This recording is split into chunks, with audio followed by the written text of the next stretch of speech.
भारत में कब मिलेगी कोरोना की वैक्सीन? कोरोना के खिलाफ प्लाज्मा थेरेपी कितनी कारगर? कोरोना से लड़ने में मलेरिया की दवा कितनी फायदेमंद? देश में पूरी तरह कब खत्म होगा लॉकडाउन? छूट के साथ ही सामाजिक दूरी क्यों जरूरी?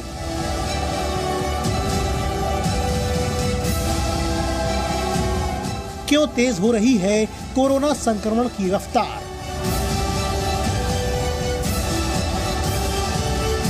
क्या कोरोना के बाद महंगाई की मार पड़ने वाली है? हैशटैग आस्क जी पर पूछिए कोरोना से जुड़ा हर सवाल। कोरोना काल पर जन संवाद का सबसे बड़ा मंच। ये आगे भी चला जाएगा। जो हमारी पढ़ाई का नुकसान हो रहा है। जी न्यूज का जन संवाद अभियान। जी हाँ, देश में लॉकडाउन लगातार बढ़ रहा है, लेकिन कोरोना संक्रमण के मामले घट नहीं रहे बल्कि बढ़ रहे हैं। और सोचिए जरा सी छूट मिलते ही लोगों ने कैसे सोशल डिस्टेंसिंग की धज्जियां उड़ा दी, शराब की दुकानों के बाहर कैसे भीड़ जमा हो गई, आपने लगातार देखा है। और इन तस्वीरों को देखकर तो ऐसा लग रहा है कि संक्रमण बढ़ेगा ही। तो कुल मिलाकर कोरोना को खत्म करने का सबसे कारगर हथियार क्या है? वैक्सीन है, जिसका इंतजार पूरी दुनिया इस वक्त कर रही है। भारत में कोरोना की वैक्सीन कब आएगी, ये भी हर कोई जानना चाहता है। वैसे आपको ये बता दें कि आज से पेट्रोल और डीजल के दाम बढ़ गए हैं, जिससे संकेत मिलता है कि आने वाले दिनों में महंगाई की मार भी झेलनी पड़ेगी। कोरोना काल से जुड़े तमाम सवाल जिनके जवाब लेकर हम आए हैं, हमारे साथ कई खास मेहमान। और इस बीच एक और बड़ी खबर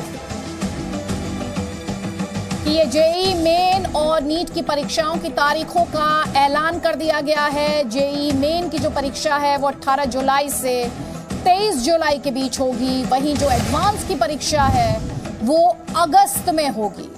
ये भी कहा है सारे देश के, चाहे हमारे कुलपतिगण हैं, सभी महाविद्यालय और सभी शिक्षा विभाग, उनसे ये अनुरोध किया है कि वो ये भी देखें कि किस स्थान पर क्या परिस्थितियां हैं।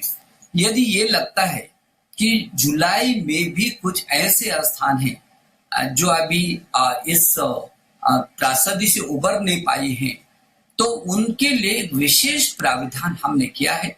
और उसके लिए विशेष प्रावधान ये क्या, जो रेड जोन से उबर नहीं पाएंगे उनके लिए जो पहले वर्ष का वो मिला। तो आपने देख लिया, जानकारी देते हुए एचआरडी मिनिस्टर साफ करते हुए जेईई मेन और जेईई एडवांस की जो तारीखें हैं उनका ऐलान कर दिया गया है। तो जो लोग इसके लिए तैयारी कर रहे हैं, अब उन्हें अपनी तैयारी में और तेजी लानी होगी। तो हमने आपको बताया, आपके सवाल हम अपने इस मंच पर उठाते हैं, एक्सपर्ट्स उनके जवाब देते हैं। आपको बता देती हूँ, हमारे साथ आज डॉक्टर सुशीला कटारिया हैं, इंटरनल मेडिसिन स्पेशलिस्ट हैं। हमारे साथ डॉक्टर सूर्यकांत हैं, corona task force Uttar Pradesh से ताल्लुक रखते हैं। डॉक्टर सुरुचि शुक्ला हैं, माइक्रोबायोलॉजिस्ट हैं KGMU लखनऊ से। और साथ ही अरविंद जैन जी हैं, पूर्व डीजीपी हैं यूपी से। हम पहला सवाल ले लेते हैं, कोलकाता से चंपत राय का सवाल है। और सवाल ये है, बेसिक सवाल जो हम लगातार उठा रहे हैं कि भारत में, क्योंकि दुनिया भर में शोध चल रहा है, 100 से ज्यादा जगह हैं जहां पर ये शोध चल रहा है, लेकिन हिंदुस्तान के लिहाज से ये अहम हो जाता है कि कोरोना की वैक्सीन कब आएगी और इस दिशा में जो वैज्ञानिक हैं वो कर क्या रहे हैं, एक्सपर्ट्स जो हैं वो क्या कर रहे हैं। डॉक्टर सुशीला कटारिया, अगर आप इस सवाल का जवाब दे पाए चंपत राय जी के। हर एक जन के दिमाग में आज यही सवाल है कि इस कोरोना महामारी से कब हमें छुटकारा मिलेगा। और किसी भी वायरस से प्रोटेक्शन का सबसे कारगर तरीका होता है वैक्सीन, उसके बाद होती हैं दवाइयां। तो आज के दिन कम से कम 100 कैंडिडेट वैक्सीन हैं जिनके ऊपर काम हो रहा है।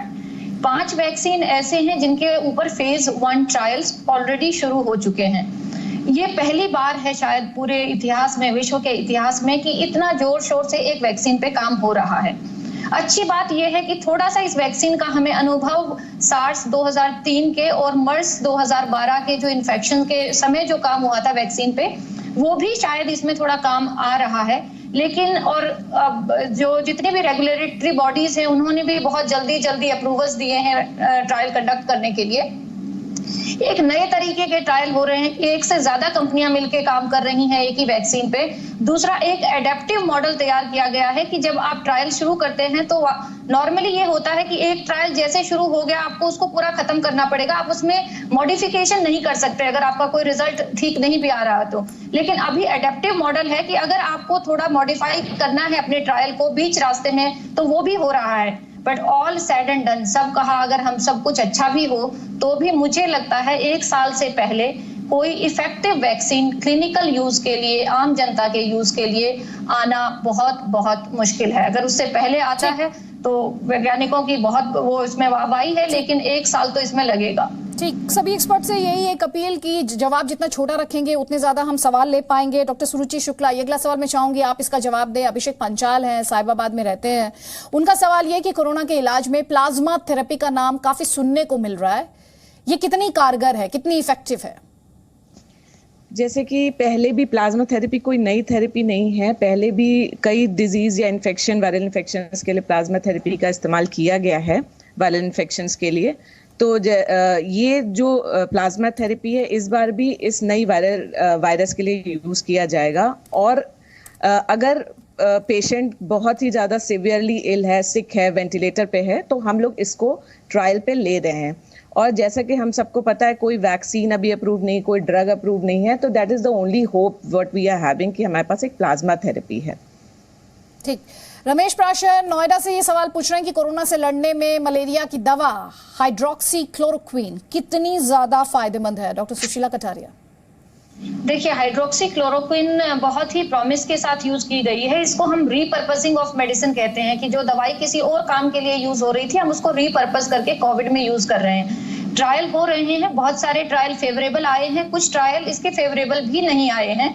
तो इस अभी भी ये एक एक्सपेरिमेंटल मेडिकेशन ही है, क्योंकि हमारे पास कुछ और ज्यादा बेहतर है नहीं, तो इसलिए हाइड्रोक्सीक्लोरोक्विन ही हमारा बेस्ट गैस है। बट इसके जो बहुत ज्यादा लोगों के साथ जो ट्रायल हो रहे हैं उनके रिजल्ट अभी 2-3 महीने में आएंगे, तब हम पक्के तौर पे कह पाएंगे कि ये इसकी कारगर दवाई है या नहीं है। अभी ये एक्सपेरिमेंटल तौर पे कंपैशनेट ग्राउंड्स पे यूज हो रही है, कोरोना ट्रीटमेंट के लिए भी और कोरोना प्रिवेंशन के लिए भी।